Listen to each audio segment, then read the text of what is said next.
In this video, I want to show how to do basic zooming and panning on a Camtasia project. And I have two different media types down here. I have a video at the beginning here, and I also have a still image here. And first off, I want to look at the video image and just sort of zoom in on the flame here. And just to give a little effect, let's just pick one of these somewhere in the middle. Fine. There we go. So let's zoom in on that particular burst of color. And the effect that we're going to use here is actually under the animations menu here. We are going to use scale up and scale down to do the zooming part of it. And in the process, you can also pan. And when I say pan, I mean like grabbing the image and moving it around. Okay. Let's do this. So I'm just simply going to click and drag down on the timeline here. And right now, there's not much difference. Okay. And actually, I want to move this a little bit closer. Notice that you can move this arrow around to adjust the sort of the zooming function here. And let me just go ahead and find the end. A little bit longer than I'd wanted, that's fine. And now I'm going to drag the scale down over here. And you can see, and instead of playing it, which is a little slow, if I just sort of, it's zooming in, but notice it's off center. It's not quite as zoomed as I want. And so what I can do is in between my two marks here, then I can go over to the properties window and notice that right now the video is highlighted based on this yellow border. If I unclick that, not highlighted, and now the property window goes blank as well. And so what we want here on the property window is the scaling function. And I'm just going to zoom in a little bit on this guy. The flame is off frame, so I want to now pan, and actually I'm going to zoom back out just a little bit, and I think that looks fine there.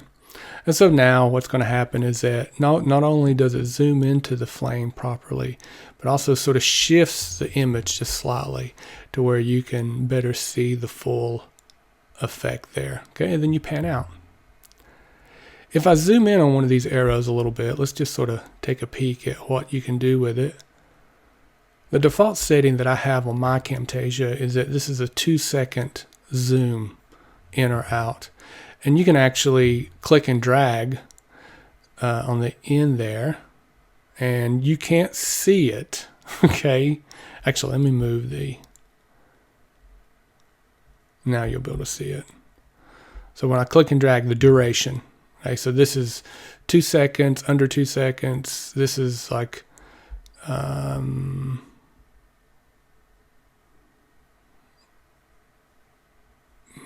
fraction of a second.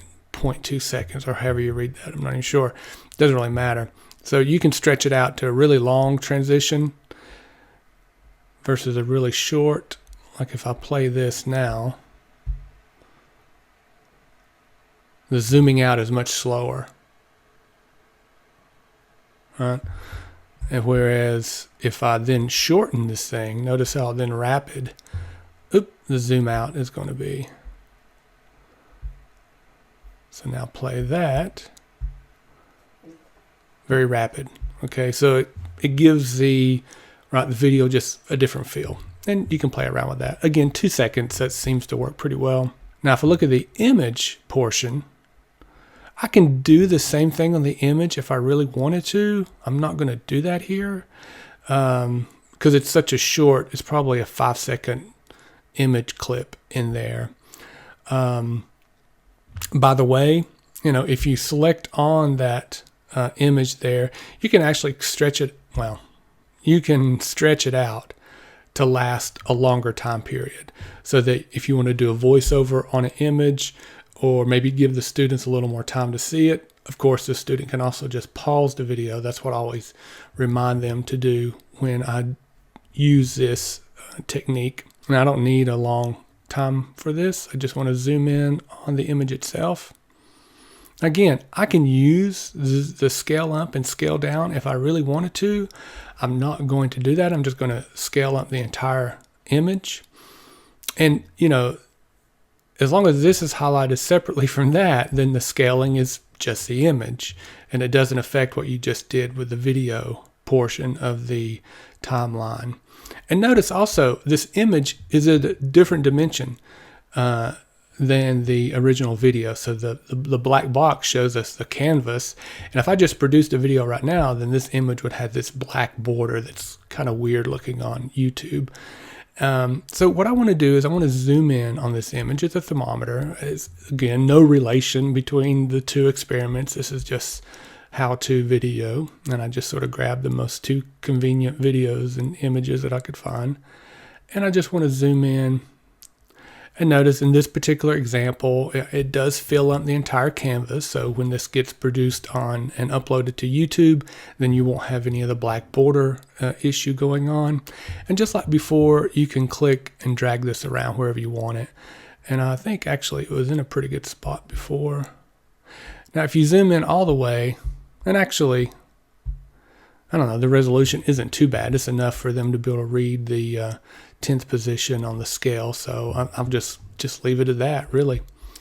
Now, if you play this video right here, notice the abrupt change between the video and the image, like that. You can soften that transition a little bit if you select both of the items down here. Now, I'm using a MacBook, and for it, I hold down the command button to select. Click on both of these while I'm holding the command button down to select both of them. On a Windows computer, it's probably the control button, is my guess. I'm not really sure.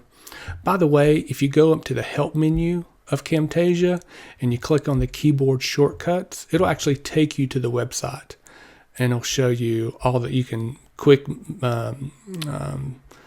navigate through the website quickly using these links, but it's just a bunch of different shortcuts for Windows and Mac here.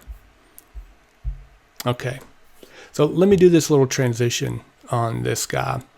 I got both of them selected, and under transitions, there's probably over a dozen different transitions, and you can see the ones that I've starred here are the ones that I use the most. For a transition like this between two pieces of media, what I will use is actually this gradient wipe. Okay, and since I have both of the video and the image selected, if I right click on the gradient wipe, I can just add to selected media. And there we go. And there's a slight change down here. Let's zoom in on it so we can take a closer look at what that looks like. And you can click on this and change the duration as well. I usually don't mess with that too much because the default seems to work pretty well. And now I'm going to play it, and then notice it's a little softer, right? And again, there's like over a dozen of these things that you can use. Now on the tail end of this video, and we'll just let it play through, it's so short, it does another swipe like that. Now, if I click on that particular item, and this goes for practically any item on the timeline, if you click on it, something will pop up in the properties window here. Sometimes there's multiple tabs. No, it's not on the examples here, don't have that. Yeah. A screen recording will have multiple tabs up here, such as controlling the size of the mouse, and I think there's actually an audio component as well. But if I click on that, usually the one I use at the end of a video and even at the beginning is fade through black. Okay, and what that does is it just sort of drifts out the image like that at the end. And I think that's good. Okay, thanks.